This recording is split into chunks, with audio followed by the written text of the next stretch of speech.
Well, we made it. Hey guys, Tom here from Hops and Bops, and we finally reached it. We made the end of the year. I know everyone had a real good time doing it, and at least out of all this chaos and shit going on, we actually had some good music come out of it. So I wanted to make kind of a wrap-up, end of the year, best albums of 2021 list, just for all of you at home. This is something that I've wanted to do for a long time now, and I sat down, I wrote a very long script for all of this, and I'm going to go through my top 25 albums of the year, from bottom to top, while drinking some Mama Jamma IPA from Bad Sons Beer Company. Go check them out. We did an episode there. Sorry, this is kind of a free-form episode, but we did an episode there that gave me this. It's an Imperial IPA, 11%, so it's a little heavy, but I really enjoy it. Yeah, go check them out. Before I start the list, though, I do just want to say thank you guys so much for listening and tuning into everything that we've been doing as of late. We've seen a lot of growth in the community. A lot of new listeners and new faces have been popping up here and there, which is really awesome. I only really started doing more visual-based stuff around the fall, around the 1 year mark of the new podcast coming out. We've been doing video, and I've been doing a lot of work on the TikTok. If you've been seeing the teasers I've done before this on our TikTok or on our Instagram or wherever, I've been doing little teasers of these albums coming up beforehand too, so if you've seen those, thank you so much again. I really do appreciate that. Now, this video does take a long time to make and edit, so if you really could, I would really appreciate just dropping the subscribe button down at the bottom, or just liking, or just some kind of interaction just would be great. It really does take, again, a lot of effort to go through all this, so that would be really appreciated. Now, before we kick off the list for real, I do want to do a little bit of some honorable mentions to put out there. Just a few albums I thought I'd shout out, but just barely missed the list, but I really did enjoy this year. I want to give it to The Off Season by J. Cole. Baby Keem's new album, The Melodic Blue, was really great. Had a lot of cool features from Kendrick on there as well. 2.5 by Amine. Really cool, glitchy electronic rap album that he put out this year. Daddy's Home by St. Vincent, my new favorite St. Vincent album. A bit of a slow burner, but really awesome. And Mercurial World by Magdalena Bay, a new up-and-comer in the pop scene that you should really check out. But anyway, those are out of the way. Let's get started with the list. At number 25, we're actually going with Sling by Clairo. This is the first Clairo album I was ever really introduced to. I've heard some of her singles before, obviously, but this is the first full album listening experience. She goes away from her bedroom pop aesthetics that she had on certain other tracks and delivers an album full of more somber and moody cuts that she's been feeling as of late. She has her hushed and quiet vocals that are reminiscent of like folkier singers like Carole King or even like the Carpenters. The album is loosely based on her dog and how it taught her to, care after some of her loved ones, and how that can make her reflect on her parenthood and what it would mean to her. So it's a really, really deep album for her, and I really love the emotional depth that she shows on this, so definitely go check that out. At number 24, it is Nurture by Porter Robinson. This has got to be one of my favorite electronic albums of this year. I've been aware of his stuff in the past, but my friends are really more into it, not really me. I couldn't really get into his style, but this one felt very cathartic, very good, lifting your spirits kind of way. I really liked a lot of the chopped up female vocals. Can get a little bit repetitive, but again, solid beats throughout the whole thing. It's almost like a reawakening after a pandemic year. I think that's a really cool concept. There are some tracks that really sound like a Zelda, like a Breath of the Wild kind of soundtrack to it, and I love that. I love that kind of instrumentation, that floatiness, that airiness underneath a lot of what he has is super cool. And it's been 6 years since his last album, and fans have definitely been treated with the weight that they have given for this release. So good on them, good on Porter Robinson. Hope to see more in the future. Number 23 goes to Sob Rock by John Mayer. This is a very vintage album. The album cover can tell you that. It's got like the Good Price logo, and just the way he's standing almost makes it look like a Lionel Richie cover. Went for 80s synth, that laid back yacht rock kind of sound, and I think he replicated it perfectly without being too corny. There's a great combination of open wide like sailing tracks with more of like a melancholy forlorn song mixed in between there. So I like that mix. It can be a little tongue-in-cheek at times, but it has that perfect balance of cheesy 80s nostalgia and actual talent and songwriting ability that he mixes in there as well. I've never really been a huge John Mayer fan, but we actually did this album on the podcast. If you want to listen to that, go check that out. We definitely had some mixed opinions on that, but I really enjoyed this album, and it's at number 23 on my list. Number 22 on this list, though, goes to Introducing by Aaron Frazier. This was a recommendation for one of my friends. Shout out to, I believe it was Ricky or Gavin, I don't remember. But this one has more of a laid-back soul vibe with higher pitched lead vocals from Aaron, and it adds a lot of a cool flair. There's some really solid mixes of soul, R&B, gospel, even like disco and doo-wop on there as well. It's something I feel like a lot of people can listen to, and it's very accessible. It's easy to get into, there's not too many flares to it, just a straightforward blend of genres that really go well together. They complement perfectly, and solid falsetto singing performance from Aaron. I know he was in a group before this with a lot of different members to it, but this is his solo breakthrough. And I really hope that he performs well enough like this in the future too. Number 21 goes to New Age Filth by Hail the Sun. This is a bit of a lesser known band that I found during the pandemic when I hiked a lot. During quarantine, I listened to their album Wake. Definitely go check that out, it's a great album. And with their follow-up album, it keeps the same really weird time signatures and fundamentals that they carried over onto this new release as well. It's still heavy and brutal, still has a lot of pace change-ups, and still really good lead vocals, paired with darker, brooding lyricism as well. And I think it's their best album since Wake, so definitely go check that one out. Got a lot of good gym vibes to it as well. Definitely really boosted me when I'm working out as well. So if that's what you're into, I would definitely recommend it. Number 20 actually goes to a local band I found this year, Cassie's Crutch, with their self-titled release, Cassie's Crutch. It's got a mix of math rock in there, classic rock influences, really great guitar and drum work, obviously. A lot of cool, intricate solos as well. Definitely gives me like a Zeppelin or even like Ghost vibes if you're into them.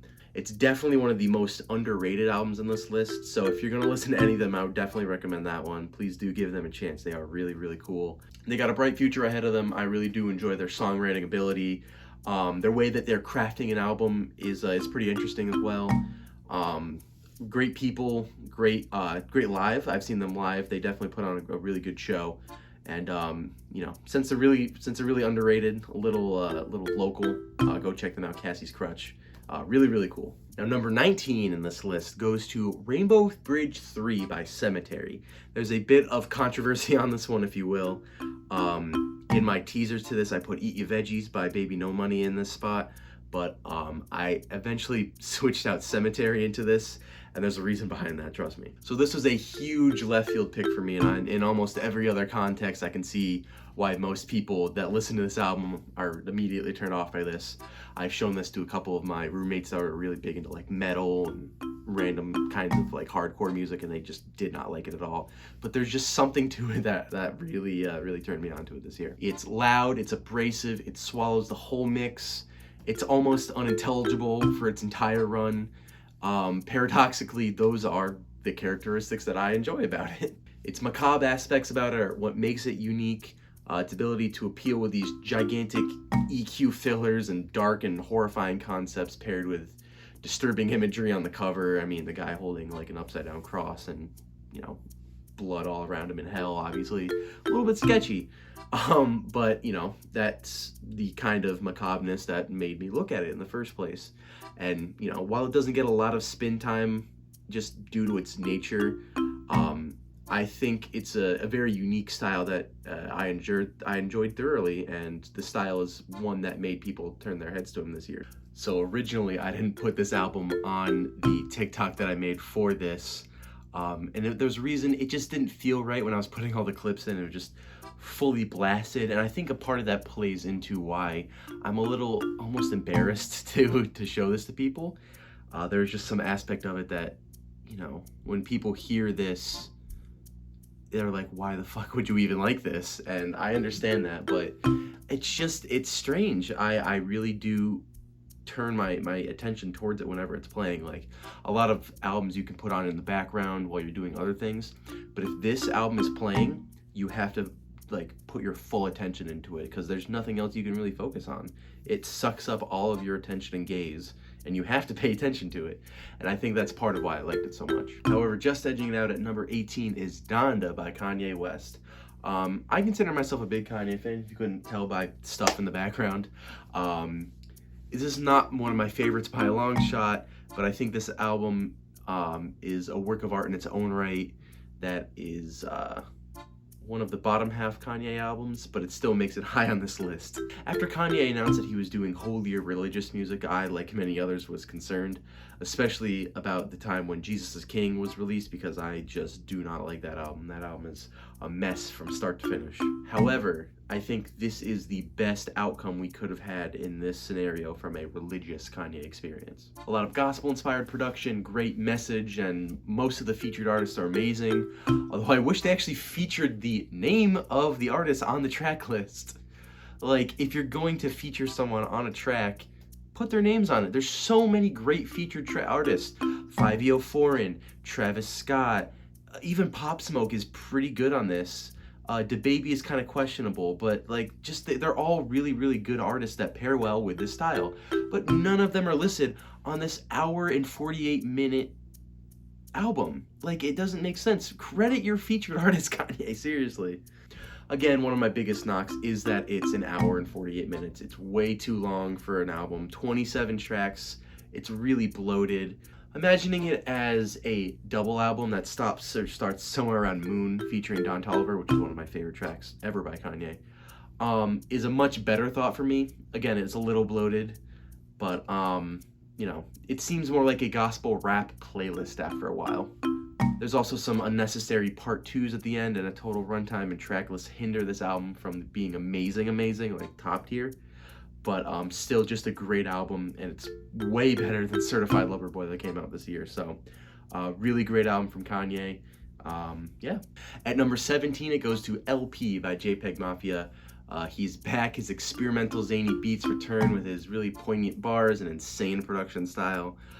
This is not my favorite JPEG album. I'm still a little biased towards Veteran that came out a couple years ago, but again, he just really delivers on his iconic style again.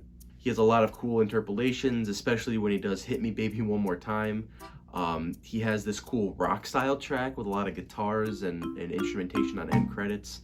A lot of glitch hop and R&B infusions, some really cool shimmering and glossy instrumentations. Really glitchy, modern look into the future of hip-hop, because I think artists like JPEG Mafia are going to be pushing this sound and this style into the forefront coming up into the future. So keep an eye out on him. He's really a boundary pusher in that art. At number 16 in this list, it goes to When It's All Said and Done, Take Time by Giveon. Giveon really turned heads in the pop and R&B scenes this year when Heartbreak Anniversary released and just blew up. And he also has a lot of great features with Justin Bieber and Drake on their respective albums. And he really just has a really cool voice, and it's very powerful. I enjoy it a lot. This album is a combination of EPs that he released in 2020 that I was unaware of, but these two combined this year, and what a great mind he has for catchy, soulful tracks with heart and a thematic story. Even if from the outside it was just kind of cobbled together, it really does feel thematic in a way. While he is known for Heartbreak Anniversary, I really enjoyed World Recreated. I think that's probably my favorite song from his. I sang it as a cover for my girlfriend for our anniversary. So it's a really cool, loving song. I really enjoyed how in the track before Heartbreak Anniversary, he was saying, like right at the end of the song, we were ready to propose on the next date, and then kind of trails off into Heartbreak Anniversary. So just a really cool story progression and a classic breakup album, one that starts with love and switches vibes halfway through this great progression. Again, a great voice, and I really hope he didn't peak too early with that single, because I do have a lot of hope for him coming up in the future. Okay, it's back. Number 15 goes to Radical by Every Time I Die. This was just a great hardcore album that released this year. I was really surprised by this album because I've never heard of them before this. But I was just really surprised at how much it turned me on this year. Really great album to throw them at the gym and push you a little bit further. A really cool mix of metal and rock with great spoken and screamed lyrics. Again, the lyrics are really poignant on this. my favorite example of that is on the track A Colossal Wreck, where he says, "The fragile are broken and smothered, children are torn from their mothers, the dumb and cruel establish rule, life is how sinners are published." Again, so that's just really deep and cutting, especially for our generation of music listeners. So if it wasn't for Knock Loose, this would be my favorite heavy release of this year. But again, they really do have a cool mix of traditional hardcore rock mixed in with screamed metal and that style. And I'm not really into that as much as some of my contemporaries do listen to it as much, but man, when this came on, it turned my head. I was really shocked by this. So good stuff too. Every Time I Die. Go check them out if you haven't heard of this new album. Number 14 on this list goes to Juno by Remi Wolf. I've been a fan of Remi Wolf with some of her singles that came out during a pandemic year, but this album, her debut album, really opened my eyes to a lot of her work. There's so many genre mashups on this that she incorporates, like rock, rap, funk, R&B. It's really instrumentally dense, I think. She's very versatile and forward-thinking in her scene. It's really hard to pin down at times, but that's almost what I love about it, you know? It can go from bedroom pop vibes to a party with 12 socially awkward people to a modern disco dance flair. Its variety is daunting at first glance, but the way it seamlessly blends these styles together, it's just without a second thought, too. It's inspiring almost in a way. It makes it hopefully a bright future ahead of her, because she is a bit in the underground right now, but the way that she's infusing all these styles, man, she has such a bright future, and I really can't root for Remi Wolf any more than I do right now. So Juno, great opening album from her, and I can't wait to see where she goes. Number 13 goes to Shut the Fuck Up Talking to Me from Zach Fox. He's always been an interesting character in hip-hop for me. He always seemed like more of a comedian, and I mean, that makes sense. He has stand-up material out there, but he always seemed like he had connections in the music scene.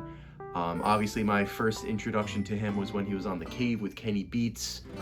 That whole episode is hilarious when he dropped the Jesus Is the One, I've Got Depression track. That was, it made him blow up to a bigger standard than what he was before.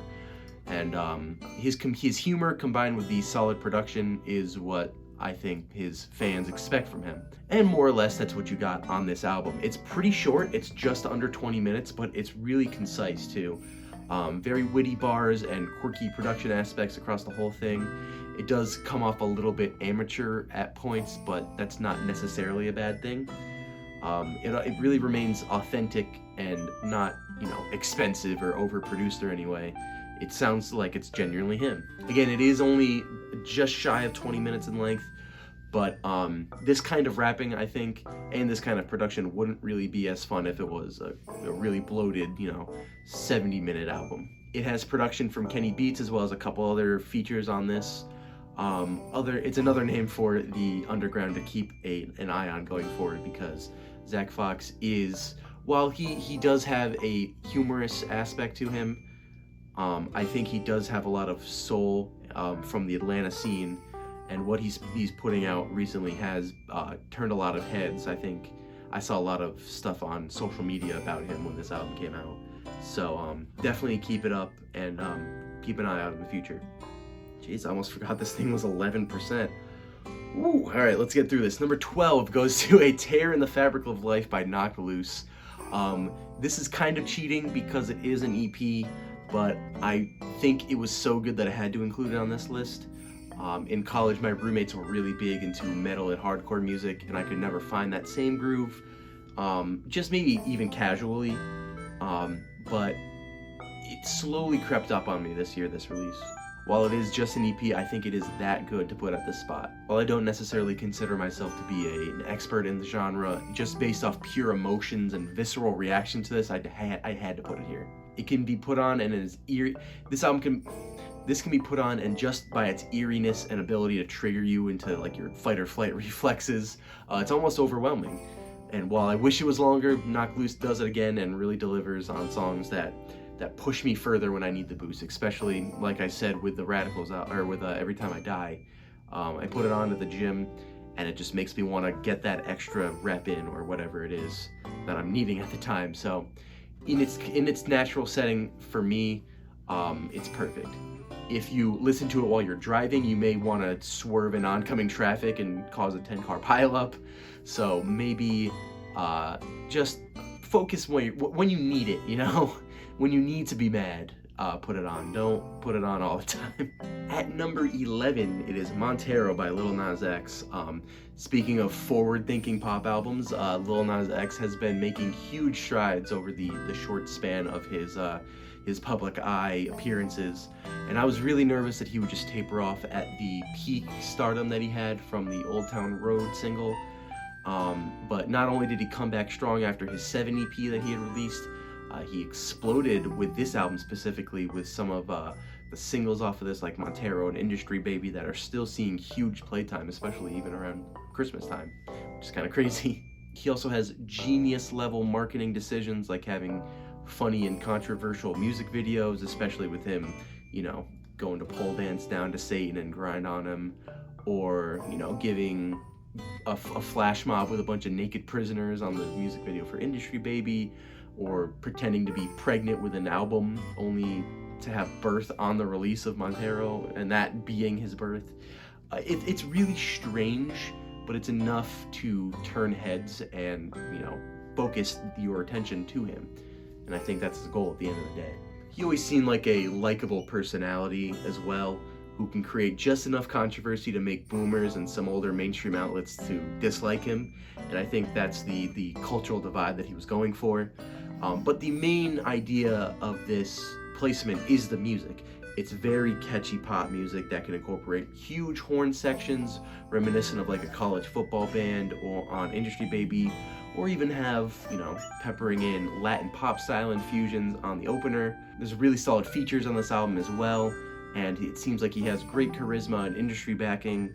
Another artist that just continues to have a great stretch of commercial success going forward. So shout out to Lil Nas X. I'm sure he really needs it at this point, but just kudos to you, because especially in this market, it's hard to see a very openly black gay man succeed and thrive at such a level, and to be as open about it as he is. I think he struck at the right time with this. So a big kudos to you, Lil Nas X.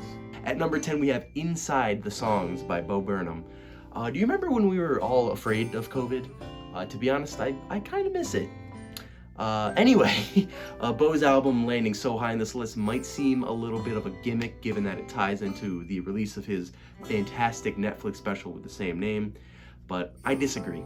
There are plenty of albums that I think that have a media tie-in to them that don't necessarily cancel out its greatness. I mean, look at Because the Internet by Childish Gambino, that had a 70-plus page script to read along to it, and that doesn't necessarily disqualify it. Bo's really poignant and often pessimistic outlook on the world at large is sad and deeply true in many cases on this album, considering the circumstances that it was contrived under.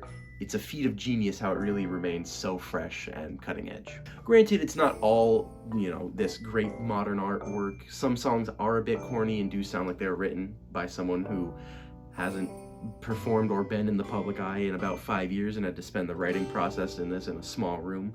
But on the whole, it is very impressive. Tracks like All Eyes on Me and Comedy sound like a man unraveling at his current mental state, and it still makes it into a performance. You know, he has tracks like How the World Works and Welcome to the Internet that comment on the social aspects and expose how toxic it is to the normalcy of our insane world. Even tracks like 30 and Problematic are a deep self-reflection on Bo's progress and evolution as a person. I think it's a socially aware metamorphosis of a man who's becoming older and aware of his surroundings, and this self-actualization changes who he is as a person and how he views the world pessimistically, while still trying to keep this humorous lens about the whole situation. It's an amazing feat that could only have been done by Bo. It's an amazing feat that only Bo could have done, and while it hasn't really warranted a lot of re-listens just because of the nature of what he's saying, I think it's a fantastic album, and a fantastic art piece that you should definitely go see as well. At the number 9 spot, we have the new Brockhampton album, New Light, New Machine. That's not the name of the album. At the number 9 spot, we have the new Brockhampton album, Roadrunner, New Light, New Machine. I consider myself to be a very big Brockhampton fan, and I became such a huge fan, like many others, around the Saturation era. Saturation 1, 2, and 3 that dropped around, I think it was 2017. A trio of albums that I think can stand up to many modern and classic 3 album runs just due to their consistency and their carryover potential, and also the versatility that so many of these members bring to the table. I think there's about 13 of them that really bring their own style, and not even in just rap, but in their production as well. After Amir Van was kicked out of the group after the 3rd Saturation album, the self-proclaimed boy band started releasing albums that had similar appeals, but were lacking that certain overall structure and cohesiveness that Amir brought. His coldness to a lot of what he delivered isn't really matched by any of the artists that are still in the group today. I personally think they honed their sound their best on Ginger, the album that came out before this, but with a lot of melancholy cuts and a few bangers on it. It's not necessarily what listeners wanted to hear from them at the time, and a lot of people wanted that same Saturation sound to return.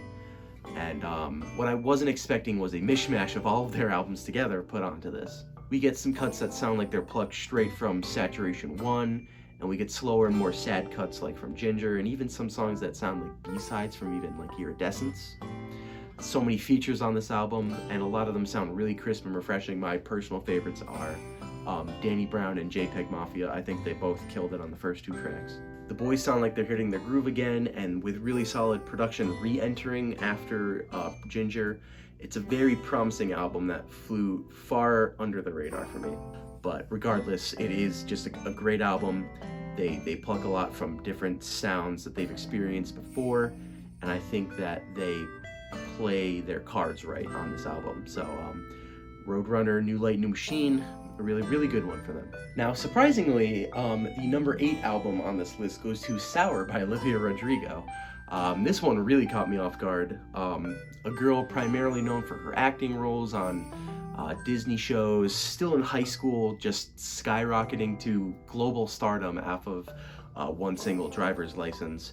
She was known obviously before then, but this is what really sent her in the super stardom. And then she parlayed it into this debut record that with no features on it. And not only that, it's pop focused with only 2 tracks really heavily utilizing guitars or sounding that big at all. I think a lot of her success comes from the fact that it's more of a breakup focused album. And most of the listeners can relate to that. And even if they can't, the vivid picture that she paints on a lot of the lyrics on this can help them visualize themselves in this faux heartbreak. Even a lot of the girls that I know were on their toes listening to this in their perfectly intact relationships because they envision themselves in the scenarios Olivia wrote about on this album. And the reason they can do that is because the way that she wrote it is so real for people her age. Songs like, being a teenager and finally getting your driver's license, which is a huge rite of passage for people that age. Imagining yourself in all these freeing moments with your boyfriend or whoever your current partner is, only to have that ripped away from you and that freedom is fleeting. It's a very real and haunting scene. Some really long-lasting chart toppers on this, like Driver's License, Good For You, Deja Vu. Some tracks utilize other art styles like Paramore, and some even sound like Adele tracks with the more piano-focused ballads. But the way that Olivia portrays these feelings and sounds make them sound like her own. She really does have her own sound on this. Also, she's not always bitter or resentful on the album, which makes it more likable from an outsider's perspective. And she comes to her own self-actualization through the album's progression as well, making it a full story that changed her, but for the better. It's a great album and helped push her to a household name, and I personally am just very excited to hear what kind of music she'll release next. I hope that it's not just some watered-down pop formula that her contemporaries are going for, but something different. I think that's what she achieved on this as well. I really hope that whoever is producing this next one doesn't make it too overproduced or too, bubblegum pop. I really hope she does strive for something boundary pushing again. So again, caught me completely off guard, but I really did love it. I keep coming back to it a lot. So good album, number 8 spot.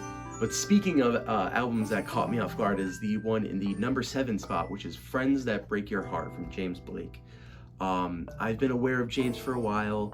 I know he's worked with some collaborators ranging from Kendrick Lamar to Beyonce, but that full album experience never really made it into my rotation. I know he has been at it for a while. I think he dropped his debut in about 2011. But this one hit different though. His great combination of just grand instrumentation, his melancholy approach to songwriting, his angelic vocal layering, and vague but depressing lyrical content, it all added up for a unique listening experience. Not only that, but he does have some slick, modern, hip-hop style beats on some of these tracks. He brings in producers like Day Trip and Metro Boomin, brings in features like SZA, Jid, and even having people like Joji doing background vocals is a testament to his hip-hop roots, which is just enough of a switch to make this album something that's really hard to pin down and predict what's happening next. This album really paints a picture for me. It's like you're on a sad, rainy day, walking through a city or like strolling down a subway. I really imagine myself in these different scenarios when I listen to this album. But not only does the production and instrumentation add to this feeling, but the lyrical content really dives deeply into feelings of heartbreak and deep change and regret on some of the tracks as well. His combinations of electronic hits mixed with gentle and patient balladry on this album are really a thing of beauty, and enough for it to be almost stunning and just terribly sad at the same time. The relationship that's falling apart on this album is expressed enough for James' feeling to be spewed out everywhere. And either way, it's a fantastic album, easily my favorite James Blake album. It has enough of a hip-hop edge at points that more contemporary or mainstream listeners can find an appeal in, and they can vibe alongside with, but it's still trademark James Blake at the same time. He still does have his same laid-back, melancholy sounds to it. So if you're listening to more, top hits and want to change it up a little bit, or if you're in your feelings but still want that hip-hop style, definitely go check this out. At number 6, I have to go with Ska Dream by Jeff Rosenstock. I previously had this one a lot higher, but I just docked it a few placements because, again, just like the Knocked Loose LP, I feel like its spot here is only cheating a little bit. For those unaware, Jeff Rosenstock released an album last year called No Dream, which is a fantastic, really just a great punk rock album that everyone should go stop and listen to after this video. Seriously, it was that great. For this year, though, he brilliantly took the songs from that album and created ska versions of them. And never in my day would I fall in love with a ska album, or at least think that I would. But especially in the year 2021, but here we are. I'm a bit of the younger generation, so I never really experienced the peak of ska music or the cultural phenomenon that it was, but listening to this album makes it feel like I was going through that. And Jeff is no slouch to, writing some ska hooks or embracing these stereotypes either. He has his roots in this field since he was younger. A lot of his projects before his solo work, he was part of Bomb the Music Industry. They put out their fair share of ska tracks as well. And a lot of the interviews I've seen with him as well, he does seem to have a heavy appreciation for the genre and the cultural relevance that it once had in the 90s. Another thing I thought that was funny was that he announced it on April Fool's Day, and he said it was going to come out on 4/20, which is really funny because, the release wasn't expected by anyone at all. And then it actually did drop. So it can come off cheesy at times, but the idea and motive of ska music is to have fun and embrace those feelings. So I can cut it some slack. It also doesn't just feel like the same copy and paste album that No Dream was.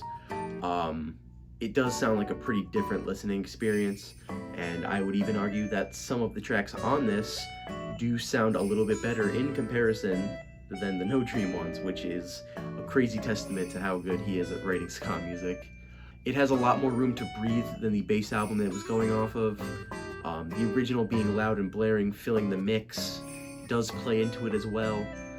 Some tracks like the title track are a bit more intricate. It can have more layers and still fit the same songwriting that made the original so great. Other tracks that were slower on the original take a bit of a reggae turn and even have a bit of a dub feel, which is much more chill in comparison. If you're into that style, I would recommend those tracks.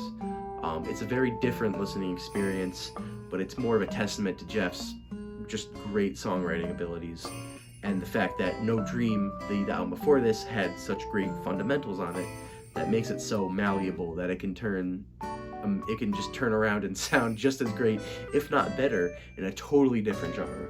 Not a lot of artists these days can take pretty established sounds that they have delivered on albums and just switch a genre and it can sound just as great as this. So again, a really one-of-a-kind album, and it definitely turned heads in the ska scene, and which is something that I wish more people were a part of after this project. So good on you, Jeff. I appreciate what you're doing on this. The number 5 album on this list goes to Sometimes I Might Be Introvert by Little Simz. I was made aware of Little Simz around 2019 with her album Gray Area. Just another fantastic jazz rap album, and this just continues her streak. It's very regal in its presentation. There are moments that have it seem like it has a music theater vibe to it. Some of the interludes and skits make it seem like you're sitting down and watching that play. But again, it's just a great jazzier rap album. There's not much to say. The lyrics go from very braggadocious to very reflective and shy to very progressive in calling for gun reform and telling rappers to stop talking about their pieces between tracks, which I think is a really interesting array of personalities portrayed by Little Simz. I hope that she can keep her stock up in the music scene and she can collaborate with some higher profile personalities, because she really does deserve it. Yeah, that's number 5. My number 4 album on this list, easily the most slept on album of the year.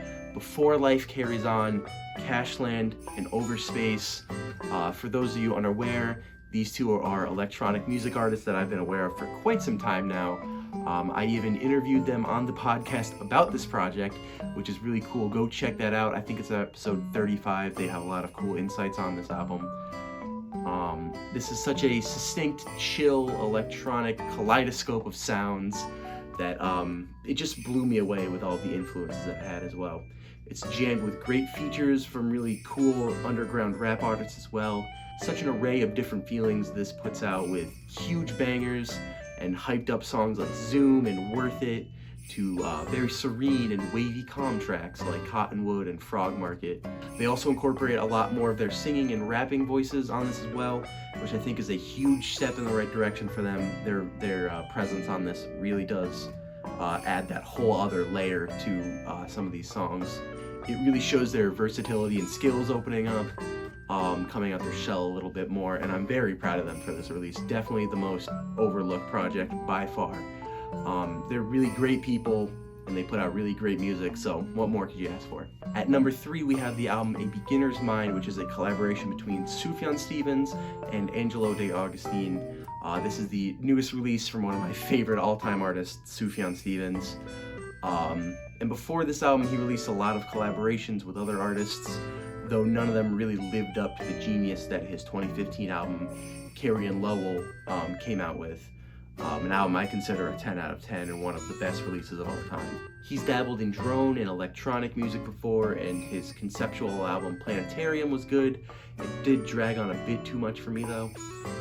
This album being the 6th one since the release of Carrie and Lowell, and hearing the teasers, it got me really excited for this release. His indie folk plucked guitar aesthetics with his high falsetto singing sounded like they were gonna make a return, and it just kissed my whole ear canals. It was beautiful. Turns out that's exactly what they had in mind for me. And his collaborator, Angelo De Augustine, having a lot of composition work under his belt, helped to round out the sounds and laid back production to this as well. There's also a quirky writing style to this album as well, where both artists would sit down before writing and watch a movie and have that inspire the next day of songwriting. So some of the movies included are Wizard of Oz, which is the most obvious we can see, but even on others, they watched like Hellraiser and Silence of the Lambs. The film tie-ins aren't super overwhelming either. Maybe they'll just include like lyrical tidbits about them or some kind of production aspect. And it's really funny to imagine these really soft, laid-back songs talking about Buffalo Bill. And the tracks do seem like they're coming from a personal space as well. It's not just some novelty album about random films or topics they love. But it does have a lot of, things like spirituality, mortality, death. A lot of these topics are brought into the lyrical aspects and the spirit of the album as well. And also their vocals just complement each other so well. They both have these lush and light falsettos that combine really well. Some cinematic flares on some tracks, like You Give Death a Bad Name, with its big guitar swells. They add quite a bit. But the most subtle tracks, I think, shine the biggest on this. A lot of weepy drones and piano notes in the second half of this album, which I know is not for everyone, but just participating in listening is a moving and enchanting experience as a listener. Now, since Carrie & Lowell is such a personal album for me, I have been waiting for his return to this kind of sound ever since 2015. And so this 6-year wait that I've been waiting for, his return to these folk roots, and something that comes close to rivaling that same feeling that was put there. After my first real heartbreak in life, crying alone to Carrie & Lowell, it's an interesting experience. I'm in a much better headspace now, thankfully, but this album is just so ornate and lush. Not as thematically tied together as Carrie & Lowell was, but it's tough to live up to a 10.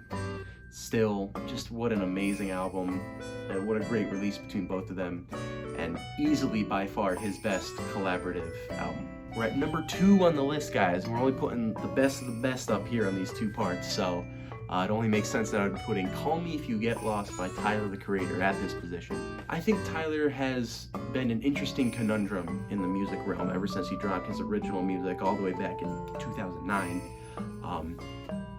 He was vile and said all the right hateful and edgy things to get him promoted and got the public's attention. All of the slurs and the anti-gay rhetoric that made middle schoolers just come to him in flocks. His rise with the Odd Future group, the project that they released, and just the huge media backlash that he got from that. It was just so weird to see him have this cool metamorphosis in the music scene around the time Cherry Bomb release, where he was starting to switch his sounds up, have a bit more of a contemporary release. Just to have Flower Boy come out and have this great 3-album stretch that ended with this album. He's one of the rare artists that I think get better with every single release that they have put out, even leading up to Igor, the album he put out after Flower Boy, which I considered another 10. It's so rare to see someone with every single release get a better score for me. And so with the album that comes out after this, I was still wondering what style he was going to lean into, where he was going to go with the direction of this, and naturally he still stays uniquely Tyler while not trying to have lightning strike twice like on that. He's still braggadocious but still emotionally vulnerable at the same time. It's still pretty narrative based and has an underlying plot. This time he's fallen in love with a girl that's already been taken, but plot twist, it's one of his friend's girlfriends. Another running plot line is that DJ Drama does a lot of the vocal ad-libs over the album, giving it an older, like, Dat Piff mixtape vibe to it, while still having this lavish boat life feelings from Tyler, if that makes sense. Unique production, very lavish and prim, and a lot of the underlying themes make so much sense on the track Wilshire at the end. It really does explain a lot of the feelings that he has been feeling on this album. But again, just a fantastic trio of albums that came out from him. It really just goes to show he's one of the most unique faces in hip-hop and just continues to be at the highest artistic peak, I think, that a lot of rappers are coming out with right now. We also did a podcast episode on this album, so if you want to hear our full thoughts on this album, and with Joe and Mike as well, go check that out. Now finally, we're here, the #1 album of 2021 for me on this list has to go to An Evening with Silk Sonic by Silk Sonic, aka Anderson .Paak and Bruno Mars. This album had a long time coming in terms of its greatness for me. They announced in February of 2021 that they had formed the group, and in March they released the original single, which is Leave the Door Open. Just a fantastic, fantastic single. This smooth 70s inspired love song with Anderson handling the verses and Bruno doing more of the hook. And it blew up just immediately, with it now having, you know, over like 700 million streams or something crazy up in that range. It was just topping the charts for a long time. But before this single came out, I was a little nervous going into it because while I am a very large Anderson .Paak fan, I've never really been into Bruno Mars' styles and sounds in terms of album-based content. Obviously, I know all of the great singles that he's put out into the mainstream. I was a little worried going into it because I feel like their separate sounds are a little too similar, that they might cancel each other out. But boy was I wrong, because they just really combined to make such a great album, seriously. But again, they made their fans wait. They released the next album in July, which is called Skate, another fantastic funk R&B. I think this one has a bit more of a disco flair on it, just a very fun and danceable beat that was just an instant bop. Then they made us wait till November until they released the third single in the actual album. They released Smoking Out the Window, was their third single. Again, just another smooth soul classic.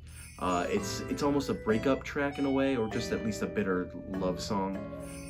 Either way, fantastically sticky melody, biting lyrics, and definitely the cornerstone of the album for me. It's the only album that I stayed up till midnight to listen to this year, and the excitement was definitely well met for me, and it really turned a lot of heads in the mainstream. While it is short, it is a shorter album. That is Bruno Mars' style. It definitely makes up for it in quality, excuse me. Even in some of the less popular tracks, you have great standouts, like the track After Last Night. They get fucking Thundercat on there. Pulling out these hot featured artists on this is definitely an alpha move from them. The album goes into a narrative of them going through their night, you know, like their evening. It starts by, you know, trying to seduce this girl they meet at the club or something, and then taking them back, and then realizing that this girl is not really using them properly. She's kind of just taking their money and using them for granted. And then they get heartbroken, and then their friends maybe want to cheer them up and take them out to like the casino or something. You can see that on 777. And then it all wraps up at the end with them just, you know, trying to blast off and get high and go to bed. It's fun, it's emotional, it's versatile. It was just short enough to not be overbearing. It had likable protagonists to it. It had amazing instrumentation and really solid mixing. It had everything you wanted out of those two artists who had chemistry like no other. They really did just explode with the potential that they had on this. And it's my album of the year for those reasons.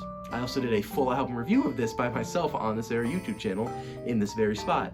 If you want to watch that, the link will be in the end of this video, or it'll just be one of the most recent videos you can click on the YouTube channel. But yeah, that is my full list. Let me know what you guys thought of this list in the comments section down below. Let me know if I got it right. Let me know what I missed. If you want to check out Bad Sons, they're in Derby, Connecticut. I really like the Mama Jama Imperial IPA. Pretty heavy, it's at 11%. So it will make you a little woozy like I am right now, but again, it's definitely pretty solid beer. But thank you guys so much for listening. If you did enjoy this, please hit the subscribe button down below, or just drop a like, anything like that. This does put a lot of, it takes a lot of effort to make this kind of video. So any kind of response like that would definitely be appreciated. That's about it. I can't wait to look forward to the future of the Hops and Bops podcast into 2022. Go check out our Christmas episodes we just released. All of our bios will be in the Linktree link in the description if you want to find us on social media. And just once again, thank you guys so much for the growth and the opportunities that this has led me to. I really do appreciate you. And yeah, look forward to more content. Look forward to more great music coming out next year. And we'll see you then. Peace.